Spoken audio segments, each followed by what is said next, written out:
राधे राधे। जय श्री कृष्ण। दोस्तों, आज हम आपको 12 महीने सुने जाने वाली तुलसी माता और एकादशी व्रत की कहानी सुनाने जा रहे हैं। इस कहानी को सुनने और सुनाने वाले को पुण्य फल की प्राप्ति होती है, इसलिए इस कहानी को पूरा अवश्य सुनें, आधा अधूरा ना छोड़ें। आप सभी पर तुलसी माता की कृपा बनी रहे। तो चलिए सुनते हैं, इस कहानी को शुरू करते हैं। बोलो तुलसी माता की जय, विष्णु भगवान की जय। एक गांव में एक बुढ़िया माई अपने बेटे और बहू के साथ रहती थी। बुढ़िया माई का नाम सुखवती था। बुढ़िया माई के एक पोता और पोती भी थे। सुखवती के परिवार में सब हंसी खुशी रह रहे थे और उनका अच्छे से समय बीत रहा था, क्योंकि बुढ़िया माई बड़े ही नियम कर्म वाली थी। वह हमेशा एकादशी का व्रत रखती थी और तुलसी जी की नित्य पूजन करती थी। वह तुलसी जी को नित्य जल देती थी। वह सुबह उठती, तालाब पर जाती, स्नान करती और तुलसी जी की पूजा करती थी। तुलसी जी को प्रणाम करती और तुलसी जी के नीचे दीपक जलाती थी। तुलसी जी के नियम से आरती करती थी। ऐसे ही बुढ़िया माई के दिन बीत रहे थे। सुखवती को जो सखियां थीं, वह भी सुखवती के पास बैठकर कथा कहानी सुनती थी और अपना ज्ञान बढ़ाती थी। एक बार की बात है, सुखवती अपनी सखियों के साथ बैठी हुई थी। उसकी हम उम्र सहेलियां भी बैठी हुई थी, जो कि संख्या में 7-8 थी। सारे काम समय के बाद आपस में बातें कर रही थी।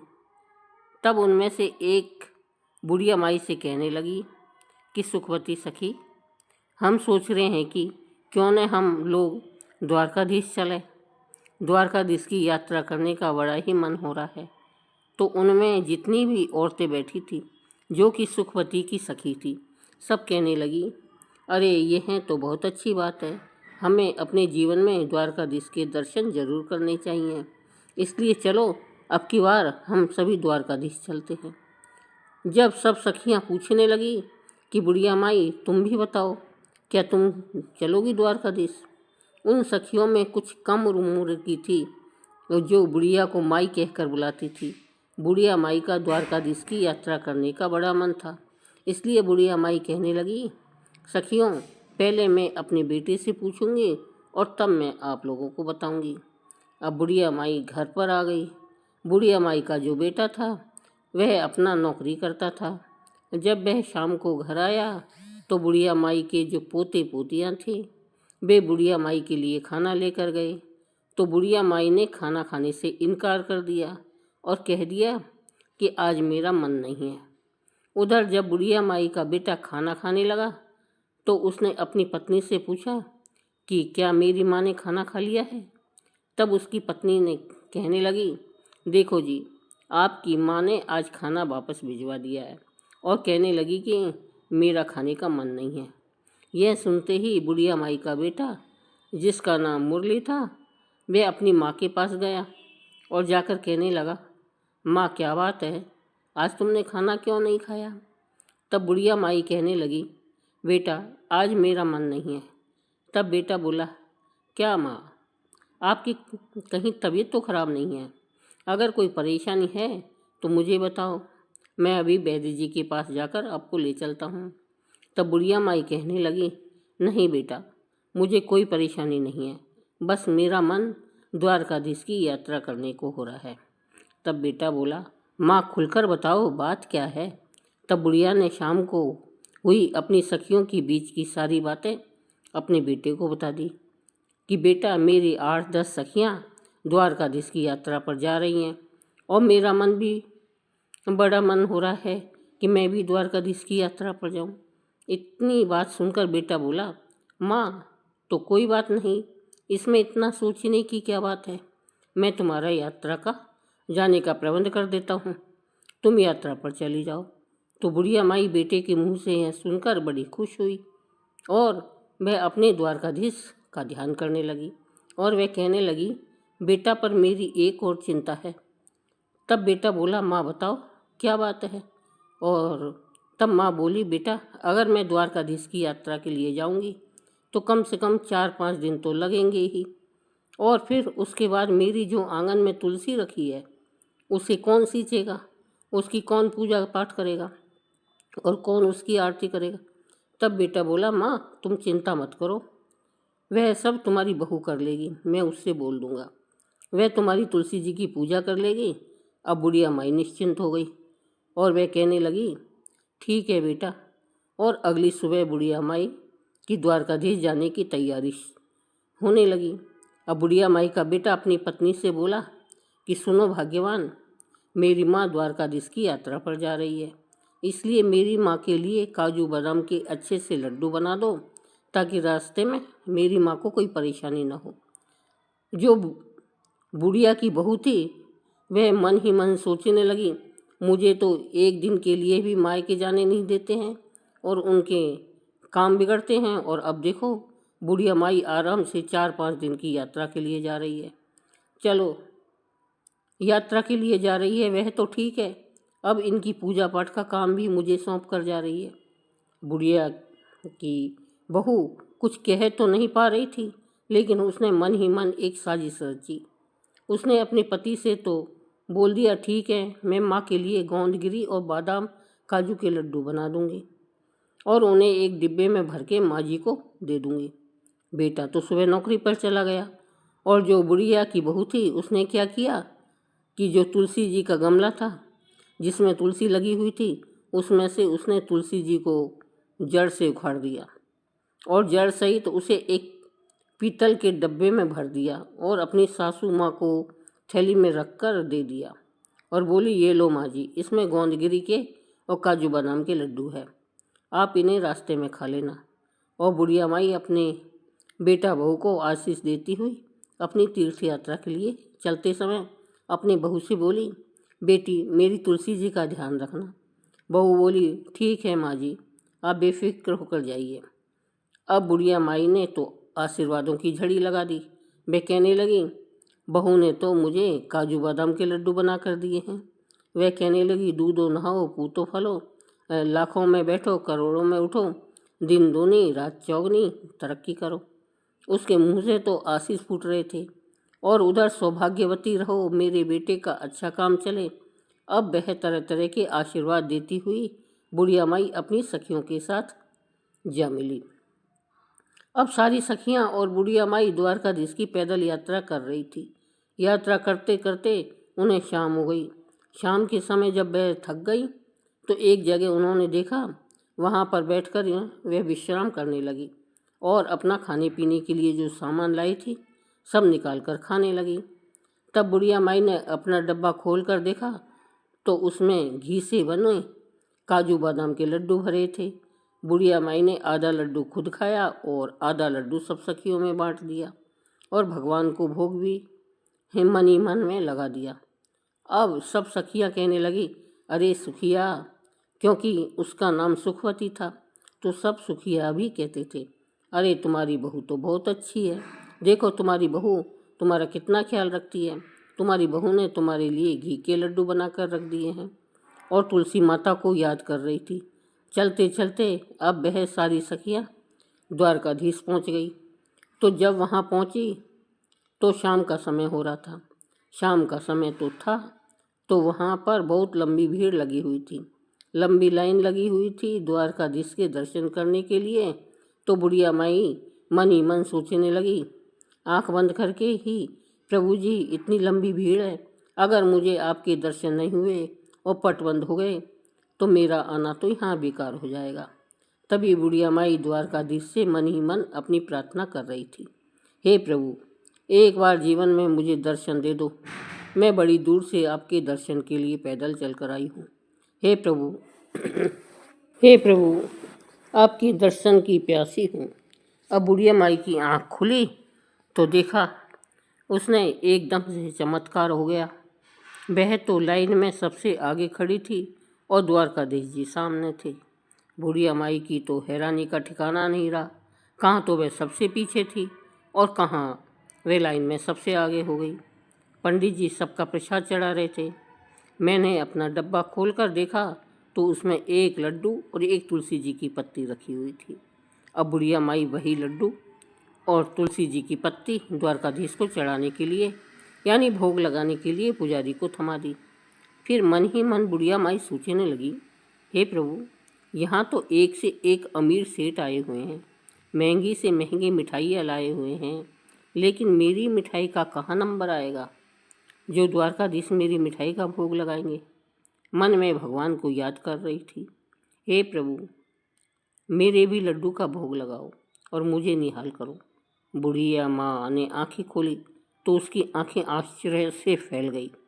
यह द्वारकाधीश के हाथ में जो लड्डू था, यह वही लड्डू था जो बुढ़िया माई ने भोग लगाने के लिए दिया था, और वही तुलसी की पत्ती थी जो ठाकुर जी के हाथ में थी।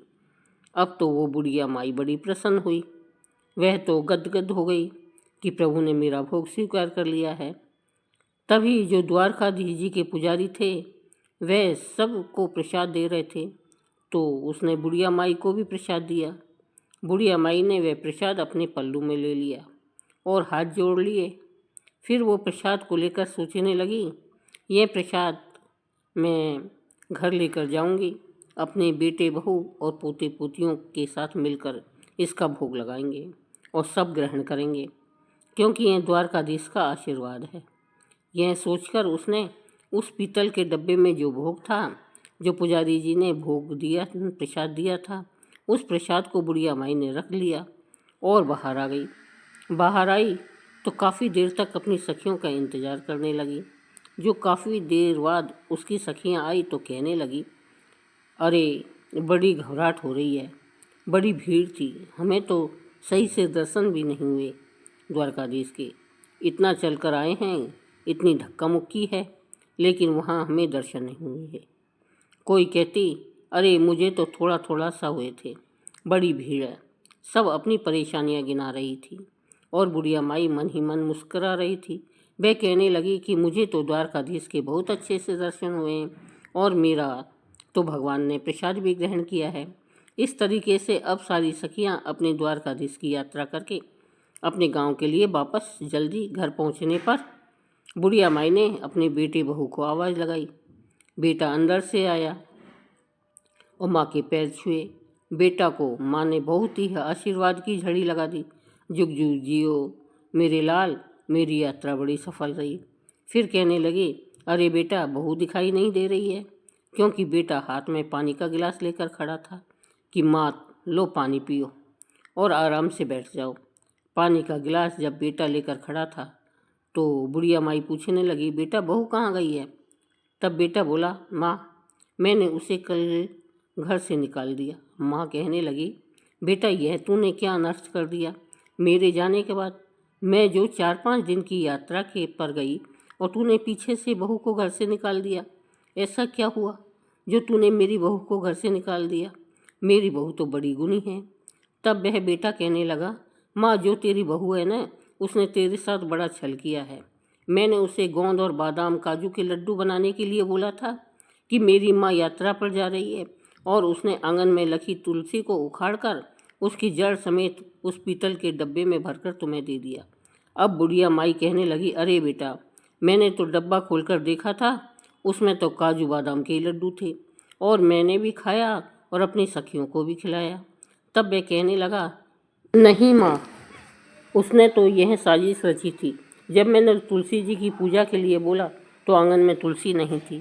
तब मैंने उससे पूछा तो उसने मुझे सारी बात बताई कि उसने जो जलन में आकर, क्योंकि माँ तो यात्रा के लिए जा रही थी और मुझे मायके भी नहीं भेजते हैं, इसलिए उसने तुलसी जी को उखाड़कर आपके डिब्बे में भर दिया।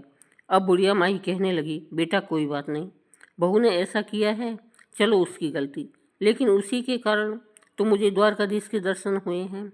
मेरे साथ तो बेटा इतने चमत्कार हुए हैं कि मैं क्या गुणगान करूं। मैं तो भीड़ में सबसे पीछे खड़ी थी, तभी द्वारकाधीश की कृपा से भीड़ में सबसे आगे हो गई। और बेटा, मेरे जो डब्बे में एक तुलसी जी का पत्ता और एक लड्डू था, शायद तुलसी माता की कृपा से ही वह तुलसी जो लड्डू में बदल गई थी और एक पत्ता मेरा इसलिए छोड़ दिया था कि मैं भगवान का भोग लगाऊं, क्योंकि द्वारकाधीश को, ठाकुर जी को तो बिना तुलसी के पत्ते का भोग लगाया ही नहीं जाता है। इसलिए उन्होंने मेरा भोग स्वीकार किया था, क्योंकि उस पर तुलसी दल भी था। बेटा, मेरी बहू ने चाहे कुछ भी किया, मुझे तो जो बहू की वजह से ही जो यह चमत्कार हुए हैं और ठाकुर जी के इतने अच्छे दर्शन हुए हैं, मैं तो द्वारकाधीश के दर्शन करके निहाल हो गई। बेटा, तू अभी जा और बहू वो मायके में होगी, उसे लेकर आ। बेटा अपनी माँ की बात को क्या टालता। बेटा जो चल दिया अपनी पत्नी को लेने मायके, और अपनी पत्नी को लेकर आ गया। जब बहू मायके से घर आई तो अपनी सास माँ के पैरों में पड़ गई और माफ़ी मांगने लगी। तब बुढ़िया माई कहने लगी, अरे बहू, मैंने तो तुझे कब का ही माफ़ कर दिया। तेरी वजह से तो मुझे भगवान के दर्शन हुए हैं। अगर तू ऐसा ना करती तो पता नहीं मुझे भगवान के दर्शन होते भी या नहीं होते। मैंने तुझे माफ़ कर दिया, लेकिन हाँ, अगर तुझे माफ़ी मांगनी है तो एकादशी माता और तुलसी माता से मांगो। आप बहू ने तुलसी माता से माफ़ी मांग ली और फिर उनको याद आया, अरे मैं तो द्वारकाधीश से तुम्हारे लिए प्रसाद लेकर आई थी। याद भी ही है, जाने कहाँ है। बच्चे आए थे खेलते हुए, कहने लगे दादी माँ आ गई, दादी माँ आ गई। दादी माँ, आप यात्रा पर गई थी तो हमारे लिए क्या लेकर आई। दादी माँ बोली, अरे बच्चों, मैं है ना सबके लिए वहाँ से मैं द्वारकाधीश का प्रसाद लाई हूँ, सब थोड़ा थोड़ा मिलकर बांट कर खाएंगे। अब जैसे ही बुढ़िया माई ने अपने थैले में से वह पीतल का डब्बा निकाला और उसमें से वह प्रसाद निकालने लगी, तो उसमें तो जो लड्डू था वह तो नहीं था, लेकिन डब्बा पूरा हीरे मोतियों से भरा हुआ था। यह देखकर बुढ़िया की बहू बेटों की भी आंखें आश्चर्य से फैल गई। वह कहने लगी, बेटा, इसमें तो मैंने लड्डू रखा था, पता नहीं कहाँ से इसमें इतना सारा हीरा मोती और सोना चांदी आ गया। तब बेटा बहू कहने लगे, माँ, यह सब एकादशी और तुलसी माता की कृपा के कारण ही हुआ है। आपकी यात्रा सच्ची थी, आपकी भक्ति सच्ची थी, इसलिए उन्होंने आपको अपनी एकादशी और तुलसी माता की पूजा का फल दिया है। अब तो बहू बेटा माँ के कदमों में पड़ गए। माँ बोली, बेटा मुझे छोड़, तुलसी माता के कदमों में पड़ो जाओ। तो बहू और बेटा ने तुलसी माता से माफ़ी मांगी, ठाकुर जी से माफ़ी मांगी कि अनजाने में हमसे भूल हो गई है, माफ़ कर दो। अब तो बहू बेटा भी अपनी माँ की तरह एकादशी व्रत रखने लगे और तुलसी जी को सींचने लगे, तुलसी जी की पूजा करने लगे। इस तरह से अब उनके खुशी खुशी दिन बीतने लगे। अब बुढ़िया माई के पास इतना धन हो गया था तो उसने गांव में कई काम कराए, गरीबों की लड़कियों के विवाह करवाए। जैसे भी गांव में किसी गरीब को देखती जिसके बस में बेटी का विवाह करना नहीं था, उसने उसी धन को बेटियों के विवाह में, कुएं बावड़ी बनवाने में और बच्चों के स्कूल और अस्पताल बनवाने में लगाने लगी। जितना बुढ़िया माई उस धन को लगाती, उतना ही बुढ़िया माई के घर में और धन बढ़ जाता था। बुढ़िया माई जब तक जीवित रही उसने तुलसी माँ की कभी भी पूजा नहीं छोड़ी, जीते जी एकादशी व्रत नहीं छोड़े, हमेशा वह एकादशी व्रत किया करती थी। तुलसी जी सींचती। बुढ़िया माई बचपन से ही तुलसी जी की पूजा करती आई थी और मरने के बाद भी तुलसी माता और एकादशी माता की कृपा से बुढ़िया माई को मोक्ष की प्राप्ति हुई। बहू बेटा के दिन भी अच्छे थे, वह भी अपनी बहू बेटों के साथ खुशी खुशी थे। उनके बच्चों के विवाह हो गए, उनके साथ सुखी जीवन बिताने लगे। हे तुलसी माता, हे एकादशी माता, हे विष्णु भगवान, जैसी आपने जो उस बुढ़िया माई पर कृपा करी वैसे ही सब पर करना। ये कहानी सुन रहे हैं और जो वह कहानी सुन रहे हैं उन पर भी अपनी कृपा करना। बोलो तुलसी माता की जय, बोलो एकादशी माता की जय, बोलो विष्णु भगवान की जय। दोस्तों, आपको यह कहानी कैसी लगी? अगर वीडियो पसंद आया हो तो लाइक करें और चैनल को सब्सक्राइब करें। धन्यवाद।